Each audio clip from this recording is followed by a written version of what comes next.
Здравейте хора и добре дошли в The Base. Днес сме с нашия гост Кристиан Найденов. Аз съм Кристиан от София. И днес ще проверим кои са по-умни. Софиянците или пловдивчаните. Нека да започнем. В днешното видео ще проверим нашите знания в малка викторина, не толкова малка да е, с цели 25 въпроса от материала през 6-ти клас. Нека да започнем. И напишете в коментарите според вас кой ще спечели в това така трудно на предизвикателство.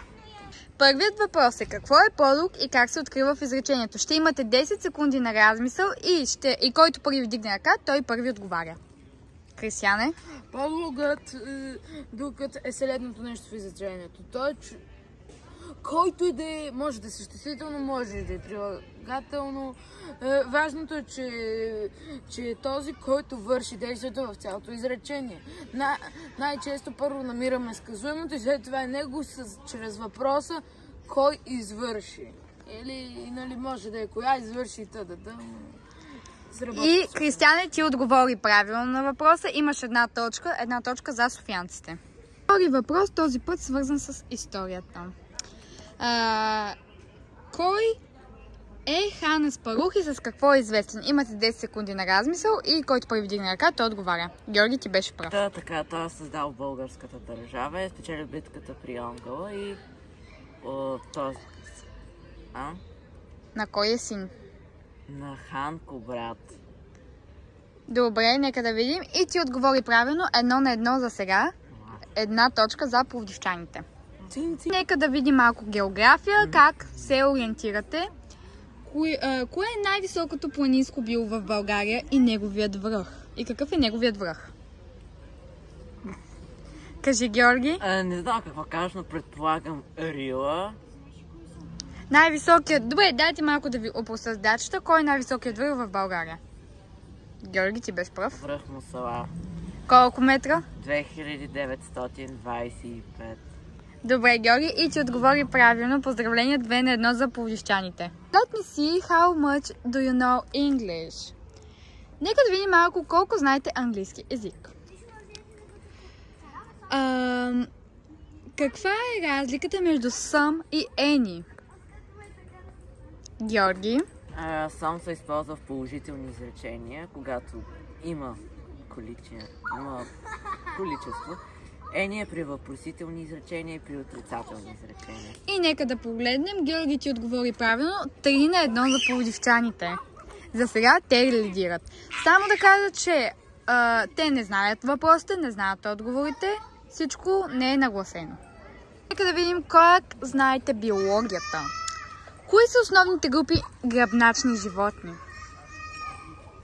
Биологията няма научи. Аз нямам никакво предположение. Кои са основните групи гръбначни животни? Не ги ли знаете? Бозайци. Къде да правя? Тук няма да ви дадем точка и сега ще ви кажа отговора. И така, на Георги му даваме половин точка, защото той каза една от основните групи. Бозайци, другите са плечуги, земноводни и други. Продължаваме нататък. Нека да се върнем малко към български. Какво е сложно съставно изречение? Георги? Изречения, в което се съдържат две или повече сказуеми и трябва да са свързани или без съюзната запетая, или с съчинителни съюзи като и още така други. И Георги ти позна, за сега си 4,5 на 1 срещу ето този господин тук. Да. Продължаваме. Нека се върнем и към историята.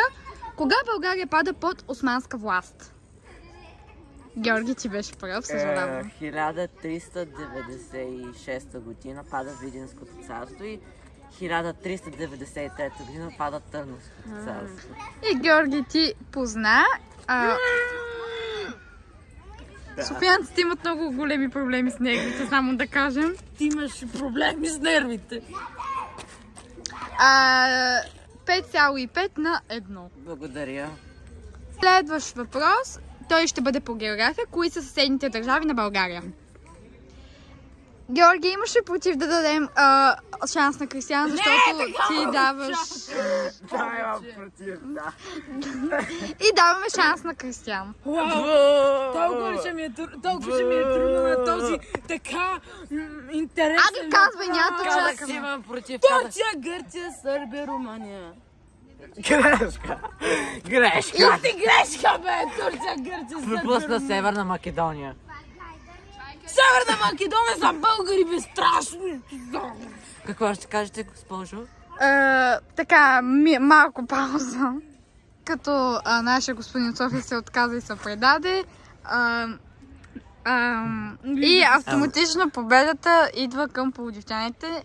Който позна. Браво на всички и ви обичаме. До нови срещи! Чао!